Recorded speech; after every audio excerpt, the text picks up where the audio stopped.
The poet Oliver Wendell Holmes said, "How many people live on the reputation of the reputation they might have made?" It's been quite the week for reputations, made and destroyed, wouldn't you say? Actor Armie Hammer is backing out of an upcoming blockbuster film, Shotgun Wedding, starring J-Lo. The move comes days after unverified messages he purportedly sent to a now ex were made public. A North Texas woman facing federal charges in connection with last week's riot at the U.S. Capitol has been taken into custody.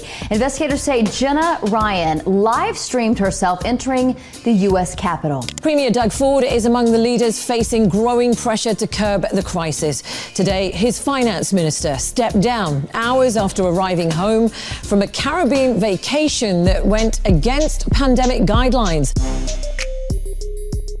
The fact of the matter is, we're in a time where so much of our communications are happening at a rapid pace. It's all happening online. The risk to a reputation is greater than ever. So is the impact from the damage. This week on the podcast, when a crisis poses a threat to a reputation, when someone takes a direct hit, what can they do when the recovery seems insurmountable? Welcome to the Confident Communications Podcast, where I help communicators deliver the right message at the right time and on the right channel. And this episode, what can happen when it all goes bad? A person's reputation is a resource, an intangible one. A favorable reputation leads to fortune, or it can, in money, in wealth, in other ways. People will invest in you. Employees will follow you. People will want to buy from you. An unfavorable reputation can cost you, and it can cost you big. There were a number of events from the past few weeks that jumped out on my newsfeed and almost said to me, "Molly, now what would you do about this issue if this person hired you to clean up this mess?" I even posed the question on Twitter when I read the story about the actor Armie Hammer. He appeared in the film The Social Network. He played Cameron and Tyler Winklevoss, the Winklevoss twins. I wanted to know if someone from Hammer's team hired you to run interference because their client was being labeled as a cannibal, what would one do? Well, it's certainly more than a press release response. And my answer, I decided, it would be best to bring in my PR crisis management counterpart from the North. Warren Weeks is the guy, my go-to guy when it comes to chatting about these events that you might see in pop culture or politics. So we had a conversation not only about Armie Hammer, but about the people who are experiencing blowback from attending the for lack of a better word, the riots in Washington, D.C., the siege on the Capitol. So many of these people had to go back to their jobs. Well, some got arrested before they did, but others are being shamed online for going, and they're also being outed for what they do for a living. So that is a reputation hit. So they need damage control. So Warren and I were offering our takes on these stories and what we would do if we were brought in to handle all the damage. All right, Warren, thank you for our coffee chat on the topic it seems that no one wants to talk about with me nowadays is the bottoming out of a brand. Like, what happens when someone's reputation skids completely out of control? Because of the pandemic, I can't have these conversations in person with people. And last week seemed like such a week of this happening to so many different brands. And I thought, who could I possibly talk to about this? But of course, you were the first person that came to mind. So thank you for taking the time to chat with me. Thank you. And I have my coffee, so I'm ready to go. Oh, good. So it's an actual coffee chat. All right. The two of us. Perfect. All right. So my goal here today is to try and touch on as many of these flashpoints that happened in the previous weeks, but really they came through last week as well. And I wanted to get your take. So we'll talk about the issue. I want to get your take on it. And then if you were hired as their crisis person, what would you do? Like above board, like what would you publicly do to try and help them out of this mess? Okay. You ready? Mm-hmm. Okay, good. All right. Now, the first one that I tweeted about this person last week and no one responded. So I feel like I'm the only person who even cares about this issue, but I was glad to find out that you knew about it. The actor Armie Hammer. So you're familiar with his work? Vaguely, more in the last week or so. Oh, really? See, I just know him mostly from The Social Network, because he played the twins, and he played a role that I feel like resonates with his public image nowadays. Yeah, he's been around. I know the name for sure. Yeah, and he is so he's someone who is a descendant of the Armie Hammer fortune. I don't know if you knew that, but he's a money kid. But very quickly, what happened to him is what came out last week is there were screen grabs, unverified screen grabs, of lurid text messages that he sent a number of years ago, but they were posted on Instagram. They were very dark. They were very graphic. He professed a desire to bite pieces off of people. So it immediately became an Armie Hammer is a cannibal type of a story. That's a hard one for a Hollywood actor. Wouldn't you agree? It's not ideal. Yeah. As far as brand goes, yeah, you're absolutely right.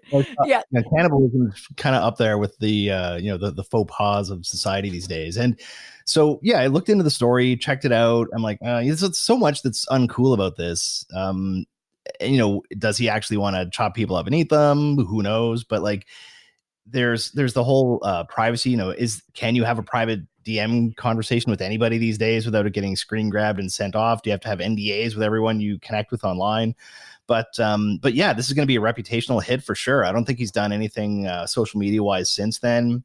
And, there is a lot of other stuff going on in the world right now, so it's not the biggest story. But this is the kind of thing that can derail a career for a certain amount of time, right? Mm-hmm. Yes. Did you happen to hear his response or see it, what he said? I didn't hear what he said, no. Okay, so he ended up losing. He had a role in a rom-com with Jennifer Lopez. So when you're starting with J-Lo, I mean, that's a significant hit that he took by having to step back. But what his statement was, so since you haven't heard it, Warren, and it's okay if you're not following all the Hollywood, matter that's happening right now. He says, I'm not responding to these BS claims. And by the way, he did not say BS. But in light of the vicious and spurious online attacks against me, I cannot in good conscience now leave my children for 4 months to shoot a film in the Dominican Republic. So what do you call that kind of a response? I call that sort of lying, I guess. Or like, the old, like, look over here. What's this? He doesn't say it's not true, right? Like if that's me, if someone says that about me, I'm coming out with a press conference or like a Twitter video or something saying this is absolutely false. I would challenge, get my internet provider or something like that. Here, go through my phone, something like, so we didn't hear any of that. And to come up with it sounds like a bit of a secondary excuse. So I think he's trying to just go away. And I think, because of what's happening in the world right now, going, with the election, the inauguration, the pandemic, there's like, just pick your dumpster fire. And I think he's hoping that it'll just get lost in the fog of time. And maybe a couple months or a couple years later, he bounces back bigger and better than ever. Yeah, I don't know if that's going to happen. I agree with you. It was a flat out denial, right? Like he in a sense he denied it, but he was placing the act in a different context, and he made it about not wanting to do the film because he doesn't want to leave his family in the Dominican Republic. Now, since his wife wants to leave him, that's a response that has a lot of holes. But the way that I looked at it, if I worked for Armie Hammer, all of these messages that came out, even though they're unverified, he's had former girlfriends come out. Like, this is the environment that we're in, right? Like, everyone's going to roll out all of the stories. What it comes down to, this is a story predicated by sex and desire. That's what the story is. It's a sexual urge story. And it's really about the kink of it all. So I think that's what I would do. I would just admit, like, okay, it's not really cannibalism. No, but that's really what it is. And I think people would buy that if you speak a certain way, doesn't necessarily mean that you do that. But I don't know. It's a tough metaphor. It's a metaphor that I want to bite your flesh and eat it. Over for dinner. Exactly. He won't be going out on dinner dates. Exactly. That's what we would do. If you worked for him, you'd say, whatever you do, Armie, do not be photographed in a restaurant. You'll be dead. You'll be memed to death.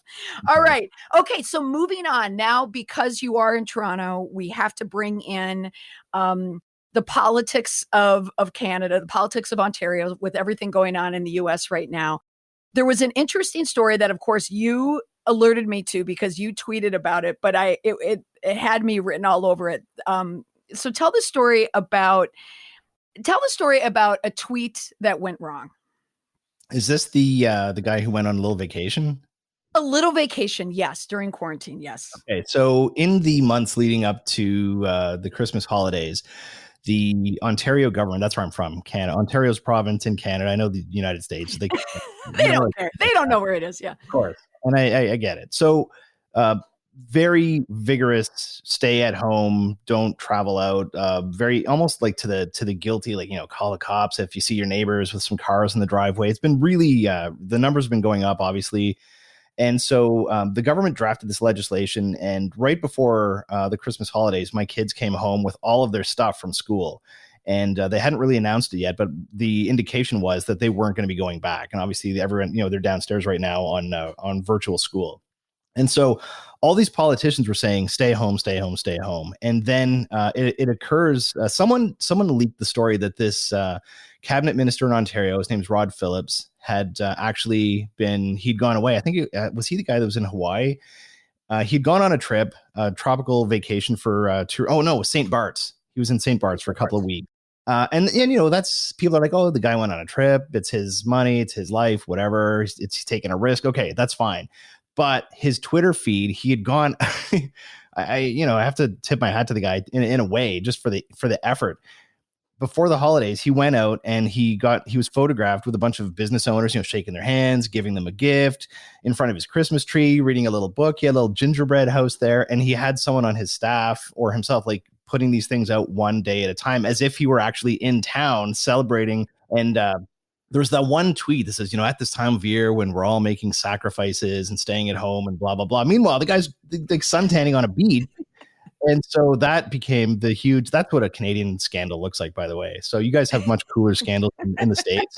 But there was such a huge backlash, and there was this pressure cooker. Everybody's so upset and frustrated, and we've all been dealing with this for so long, and everyone's trying to do the right thing. And then you have this just blatant hypocrisy. And not only is it a politician, it's one of the ones who is drafting the legislation for everybody else to stay at home. So it's the whole two sets of rules, one for you, one for me.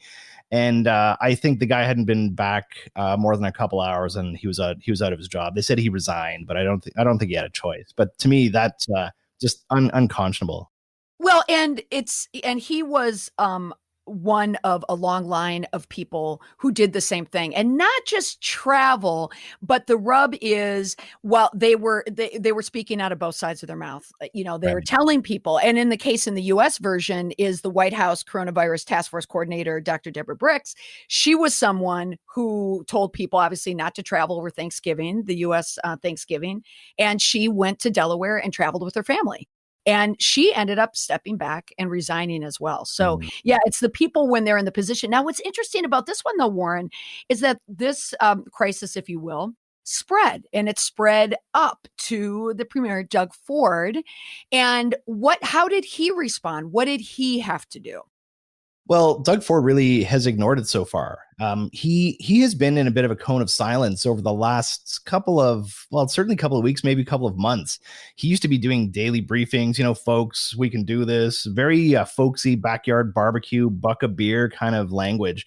And as things have intensified, and it's been clear that their operational approach hasn't worked to the degree that they wanted, or just, I remember going, driving down the highway in April, and there was no traffic. Like, I've never gone from my home. I live about, half hour outside Toronto, never been down there that fast. And like a month ago, it was gridlock, and it's the same, you're supposed to be staying at home. So I think they're realizing that people aren't listening. The numbers are going up. And I think in part people aren't listening because they're getting mixed messages from politicians saying one thing and doing another. So to a large extent, you haven't seen him very much. He's in the metaphorical bunker these days, and I think he's feeling the stress of this enormously. But what about the fact that Doug Ford, which you told me before we were recording, and I never knew this, he's the brother of Rob Ford. I don't know how I didn't know this. Yes, they look kind of like twins, actually. Yeah, one less portly, though. I feel like Doug is a little more put together, right? Isn't Rob the sloppier version? Okay, all right. Well, he's passed away now, so you're going to feel bad about Yeah, oh boy. Okay, was the sloppier version. I know. Okay, so he, that's right. I didn't know that. See, This is like typical Americans. We only think about our own politicians. You're right. But the fact that he knew that Rod Phillip was there, and for weeks he knew it. So, isn't that another way of silence covering up a lie? I believe that he, as a cabinet minister, you can't travel outside the country without authorization from your boss. And I think in that case, I think Doug Ford is trying to do the right thing. And he is I have clients of mine who said, Doug Ford called me on Christmas Eve just to say, I hope your family's doing okay. If there's anything you need, I think that he's more, to me, he's more of a town councilor. Like, he's the guy who will show up and shovel your driveway. That's how they hit. Rob and Doug Ford, that's actually how they made their names. You could call them any time of day. They'd be there. They'd fix the problem. This is a level where, I think he was aware, and I'm just speculating here because I don't know. And once he knew that he was gone away, he was just fingers crossed. Hopefully nobody finds out. Yeah. And then once they find out, then it's kind of on the politician. So and I was tweeting this dude's toast. There's a couple of them a year where it's just, there's no other option except you have to lose your job and to make the pressure go away. And it made the story go away. And then other politicians started popping up. Like, there was one, I forget the woman's name, but in Alberta, it's Alberta is Canada's version of Texas. And so there was a politician there who had gone away, and when she was busted, and I'm watching all their Twitter accounts, what are they saying? Are they responding? She was pretty silent. People are just Tracy Allard, that's her name, and people were going very, very boisterous online looking for answers. And she basically came out with a statement that said, well, I did travel, I'm sorry, but my family has a tradition. We get together every Christmas and we go away. And everyone's like, excuse me, everybody's family have traditions. We all have it. And this is the first year, and I was sitting at home like a dork by myself on Christmas Eve at my house because I'm trying to do the right thing. Haven't seen my family, first time in 52 years. That's how old I am, everybody. Oh my God, how does he look so young? Oh, you can't see me. Okay, so it doesn't matter. But that was, and so there's a whole bunch of those that have popped up, and then there was some heads of hospitals here in the same boat and then it became this snitch line where these people would get outed. And there was one guy, I forget his name, but he was the president of a hospital here. He got busted on a trip.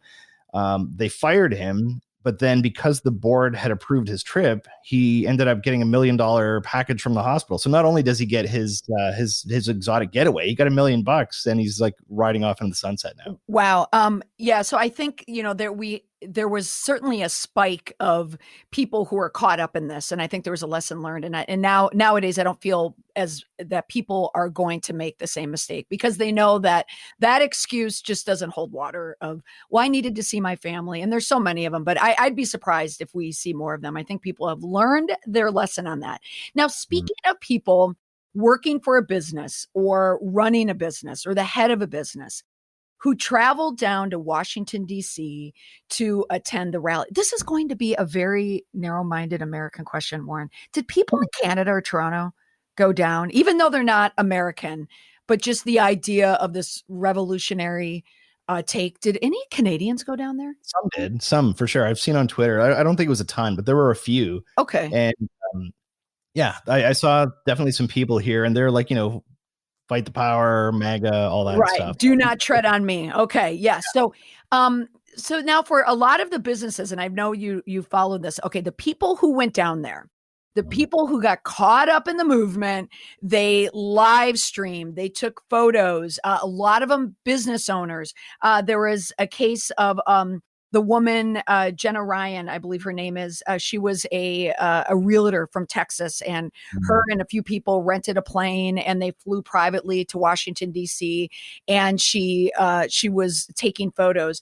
Another woman, I think her name is, I should have written this in my notes, Jenny Crud or Jenny Cud. That's what it is, not Crud. Jenny Cud. And she was another person who was filmed outside of Senator Pelosi's office. And so one by one, they're starting to get arrested. And I just wanted to know, like, from you, your take. Those are big names that came out. But I think locally, a lot of people went back into their communities after they posted a photo on Twitter, or not even Twitter, Facebook, where everyone sees it. And now they're being labeled as racist or anti-masker, and they're getting problems. There's problems here. So what do you think about the person who did that? Who went to Washington, D.C., and then they come back?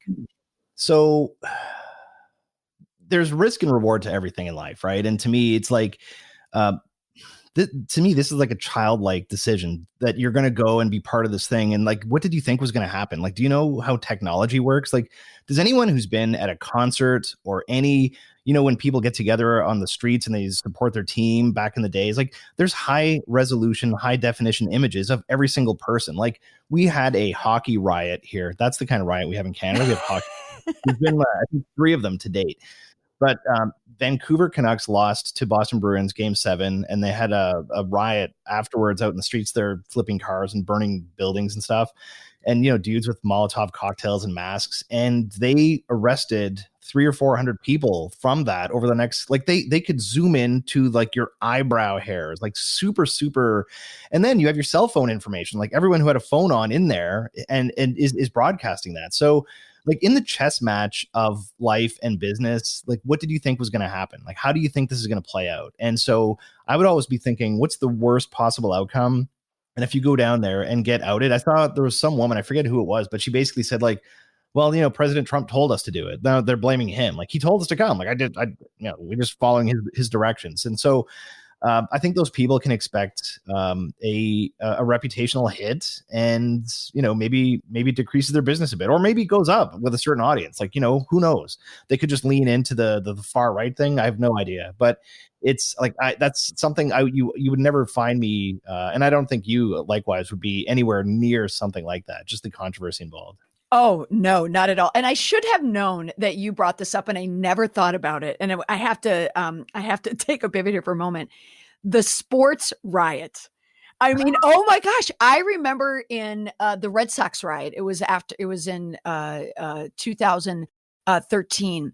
And all these Red Sox fans they were arrested. And it's so funny, right? Nowadays, you don't really see sport riots, because riots have a whole new meaning. So that's so interesting. And I'm not surprised that you brought it up. I brought up baseball, you brought up hockey. So I have a slightly different take. So I think you gave more of the vanilla version of it, which is the good one. Like you gave the middle of the road, like you're being a good crisis manager, that you're not importing your politics into the answer, which is good. And everyone needs that.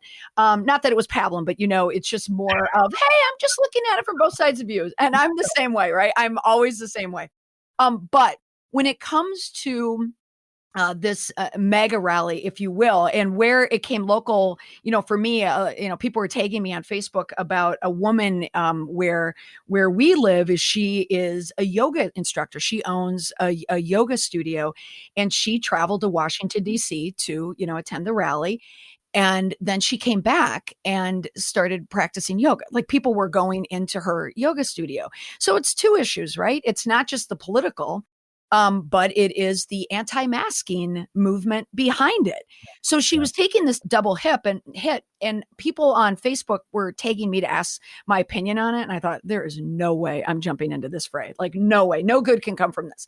However, and people were calling her a racist, and some people were fighting back and saying, it doesn't pass the sniff test for me that she's a racist. But her story and many other stories that are out there, and read them locally, is this.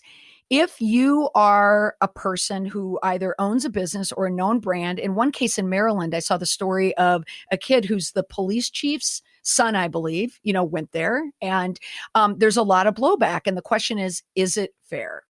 Now, me, this is personally and professionally, this is what I feel. That rally, even though people talk about the integrity of the vote and they were questioning it, it was a rally of racists. It just was. You can take a MAGA hat and replace it with a pointy white hat, And it was a racist rally. They have Confederate flags that are there. You may believe, and I believe this, I believe that people may believe that they're not racist. I believe that. But if you are at a rally where racism is one of the rally cries there, then you have to stand with it. There's nothing that you can get away with, but to say there's nothing that you can say to justify being there if you can't answer that question about racism. What do you think? Valid. Yeah, for sure. It's and that's what, when I talked about that chess match of life, right? Like, even if you would say like 100%, I'm not racist, but I'm going to go to this event. Don't you, there's a risk that you're going to get painted with that brush. And especially, we're seeing people from law enforcement, people from the military, realtors, dentists, it's police chiefs, sons, that kind of thing. So it's, and the internet is forever, right? And people don't forget now. So that stuff's all digitized, and problem. Yeah, it is a problem. And so I think people are feeling that blowback now. And you mentioned the realtor, her name's Jenna Ryan. So the fact that she came out and said, well, Trump asked me to go down there. So she's turning against her party, if you will. But I thought it was brilliant. Like, why not use that as your reasoning? There's very few things you can say, right? Like, it's like the Armie Hammer thing. How do I get out of this? Like, making it sound like it's not true, but not actually saying it isn't true, and come up with some kind of excuse that my fans can maybe grab onto, and I'm going to go away for a little bit. Yeah, exactly. So here's the last one. So let's talk about, and again, I want to thank you for sharing your wisdom across the border here, because this is a very American issue, but the Trump brand. And thinking about his adult children, Ivanka, Don Jr., and Eric, and also the people, I read a story, and you may have seen it too, flash across Twitter, about people who work at the White House are having trouble getting jobs. People don't even want to hire them. I saw an interview where they spoke with a recruiter, and they said that people won't even pick up the phone with people who worked at the White House. So talk to me, and I want to get your opinion on this. Like, what do you do if you have been associated with a tainted brand? Let's look at it just very quickly, like the adult Trump kids, like, what do they do? So a lot of people would hear that and say, who cares? Who cares what they do? Right. From there's a couple different options, and it depends on what does the individual want to do. And I think most rational people in that situation would be like, you know what? They seem financially, they don't need revenue coming in. They seem financially okay, which that's a huge tick in the you get to choose what your option is box. And after that, it's really, do you want to, like, this family seems to have these insatiable egos. And so do they need to have that public affirmation? Do they need to be out and have their face out there and have another TV show or a new, broadcasting empire? Or is Donald Trump going to make his own Twitter, something like that? Like, which 50-50 that could happen in the next year. So the article I think that you're referring to is, I saw one that said something along the lines of like, if I, as an employer, saw that you work for that administration, I'm going to assume everything that comes out of your mouth is a lie. It was something like that. Yes. And so I think that, that's a problem. It's a problem. But now, again, trying to think of it practically, really, and I'm a Canadian, so just take all this with a grain of salt, right? But I think that right now, you have, it's not one America, you have two Americas right now, and 70 million people voted for this guy. And so I think what you'll see is one half of the country won't hire them. The other half will, I think, be more than happy to hire them. And so, you're seeing the articles, I think, probably written from the half that wouldn't, from the Democratic leaning. And that's, let's face it, that's who runs most of the media. It swings more on the left side. I have a sister who's a journalist here, and I call her communist all the time, a socialist. Many do down here, not your sister. She's not.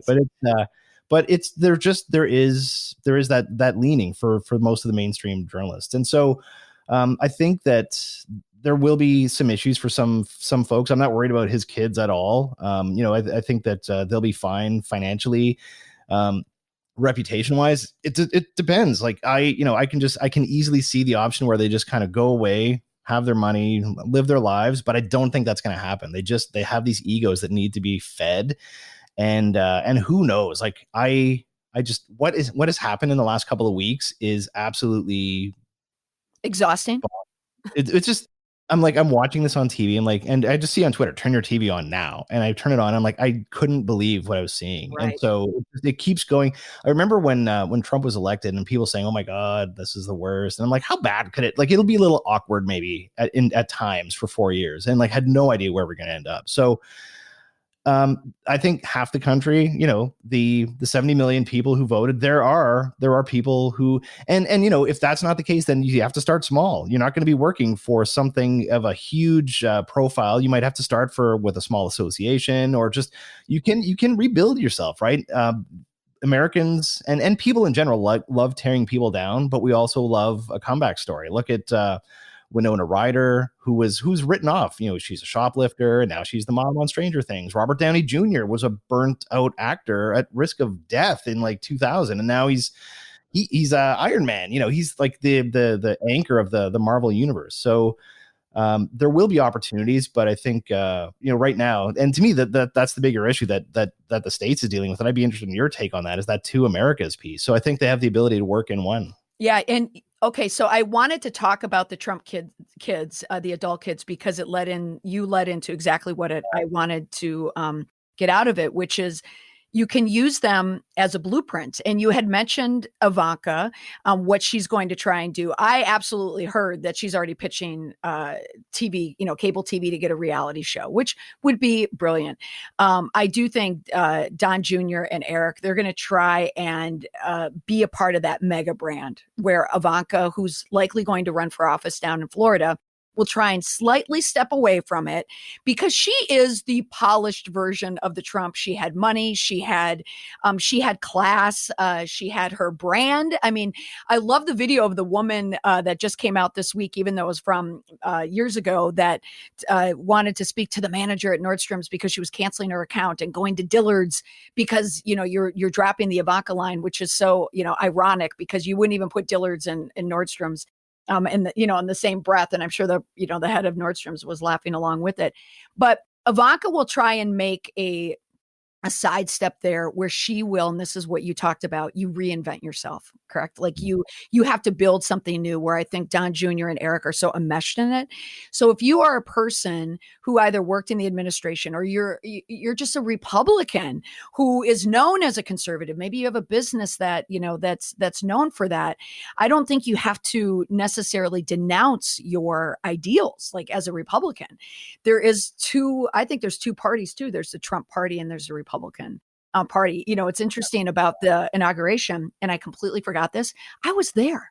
I was at the inauguration with my kids. Like, we went there as a family, and we were up very, very close, like close enough where we could turn around and see all the people. And so when Sean Spicer, the former press secretary for the White House, the first one, and now a Dancing with the Stars alum, when you did look back, it looked like a sea of people. So I always felt, you know what? I could see why they felt that way. Also, when Donald Trump spoke, and he spoke about this new America and making it great again, I was listening to it as a communicator. I thought, how is this speech, if for the lack of a better, it's a speech, how is this resonating? I thought, oh, that's interesting. Like, he's redefining what he thinks America is. Well, when you left the inauguration, and there I'm with my kids, you have all the MAGA people in the hats, and then you have all the women, I don't know if you remember this, in the pink hats, so, right? So now, and that's where we were at that time, and everything kind of turned. Like, the MAGA hats, I noticed, took a dark turn. Like, there was just that anger in the air. So I felt it, and my kids felt it on day one of his administration, the darkness of it. So my last thought of it was about this, a reputation is a value, right? It's intangible, but it's a cost, right? There's a cost to a reputation. And if you have a threat to it, if there's a threat to that resource, if it's unfavorable, it's going to cost you. Favorable ones sell movie tickets, they win elections, people will invest in you, in your business, your employees will believe in you. But if you don't have it, you won't have any of those things. So in a crisis, if you respond in a way that's positive, you can rebuild your reputation. And like you said, you can reinvent yourself. So I agree with you. Just because you worked for an administration doesn't mean you should be unemployable for the rest of your life. But what is your value? I mean, are you espousing Donald Trump's values? or Republican values. So I that's kind of my thought on it, my take. Well, and look at Bill Clinton, right? I was trying to think before we talked of comeback stories, and this is one that always has me kind of scratching my head. Like if you looked at the Monica Lewinsky scandal and all of that took place, and the guy is impeached, and just he refused to go away, right? It would have been very easy. I can't even imagine the stress of that, and he just persevered and stuck through it, and now he's like this rock star of a guy, and like everyone. When most people, I believe, think of Bill Clinton, that is just like a footnote, and he's been able to fill that with other things. He's done a lot of good in the world. He, I think, apologized. He had some health issues. I think he had his moment of reflection. But what a great comeback story for him. Oh, absolutely. And it's funny that you mention President Clinton, because I was thinking of President Clinton, and I was always also reading about Nixon too. So the last president to be impeached. And I think the way to look at it, this is, at least for me, I try to be as agnostic as I can when it comes to just PR and politics. I am a true independent. I am from Minnesota. I'm from the Twin Cities. I'm a Gen Xer. I'm like the Jan Brady of everything. I'm always in the middle. But I was reflecting on it, and I thought, it's interesting. When I worked in Washington, D.C., it was during the George Bush years, the son. And I was thinking back, like, wow, I had so many friends who were Republican or worked for the RNC. Like, I was really surrounded by this kind of Republican mindset. And I thought, I probably voted Republican more than I voted, Democrat. But I'm not like a conservative by any means. I'm very moderate. And I'm now like a true independent. And I definitely lean more Democratic now. But the difference, this is what I think the difference is. Donald Trump doesn't represent a party. He represents Donald Trump. And what Richard Nixon did after his impeachment and Bill Clinton did, even though it's questionable if he meant it, is they showed remorse. They showed that they were willing to rehabilitate and become something else. Richard Nixon became, a statesman. He became, people remembered him on how he could negotiate international treaties, so he was kind of known as that elder statesman. Bill Clinton, he admitted to it. He admitted Monica Lewinsky, even though right. So we question it, but still he knew the power of the remorse and what it would do for him. Donald Trump will go down never admitting to anything. And I think that's my big takeaway on all of it. Is narcissism. I think every president has a dose of narcissism, some more to a greater extent than others. But President Trump's is so off the chart that he only represents himself. So even when he talked about his MAGA followers, I'm going to march down there with you, and he was in the White House, that's who he is. So I think if you stick to that brand of narcissism, and any person I think who's ever been raised by a narcissist or who's tried to divorce a narcissist, you just know they will never, ever give up. They will never admit fault. And that is Donald Trump. He's not a Republican. He is Donald Trump. So I don't know. So that's just my take. All comes down to values, Warren. It does. And ultimately the people who I think are his detractors and the people who hate him, I think he's just kind of written them off, right? I don't speak to those people. He's speaking to his base, which is huge. He's got a large potential audience to, and I think, we're going to see him try to monetize that. Now there could be like legal or, some sort of issues down the road for him, but if he makes it out unscathed, we're going to see some sort of Donald Trump media empire, I'm sure. Yeah, I think he's definitely going to try something. Okay, well, to wrap everything up, so thank you for just bouncing around on all these topics. Sure. I feel so much better now that I got this out of my system, that I could actually speak with someone about it other than my teenagers. Or like, Mom, this again? We're talking about these people. What is your, if you had to look at your value system as a crisis communicator, media trainer, just someone who's enmeshed in following public opinion and public sentiment, what do you think someone who is a business owner, the head of a brand, their own name, whatever it is, what is their intention for 2021? Like if you're working with your clients or just the work that you're doing, what is shaping and informing your work for 2021? What do you think is the value that people need to have that will resonate the most with their publics? I would say empathy and kindness put together. And that sounds kind of soft, but I look around at people and everyone seems to be doing okay. We're plugging away and doing our thing, but it's difficult for people. I think if you looked at the isolation, my kids have missed, it'll be almost 2 years of in-person school with their friends and socialization. And I think that being played out in millions of households and people trying to work like this is the only way that I've seen people over the past 11 months is on a screen.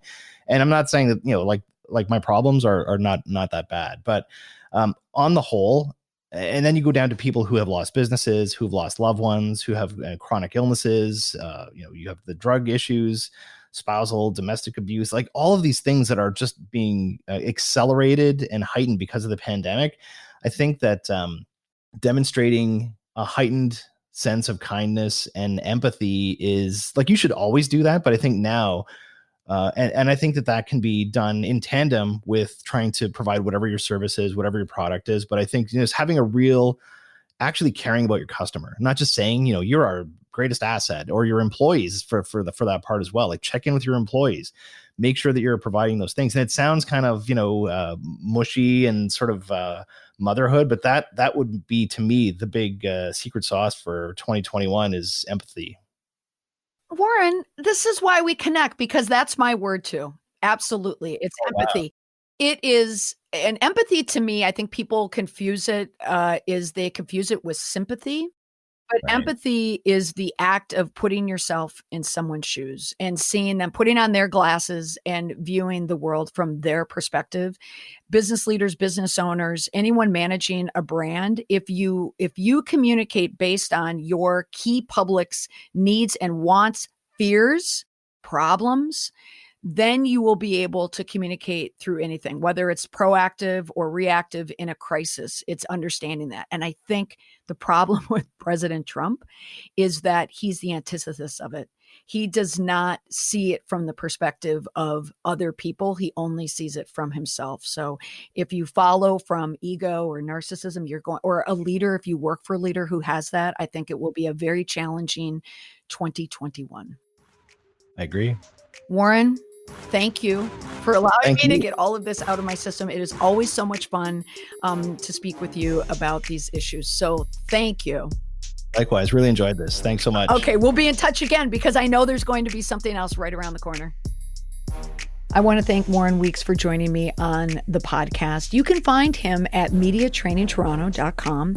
or follow him on Twitter, which I do all the time, Warren_Weeks. And you can follow me on Twitter at Molly McPherson. As always, I love to hear your takes on these types of stories as well. That's all for this week. I'll see you back here again next week. Bye for now.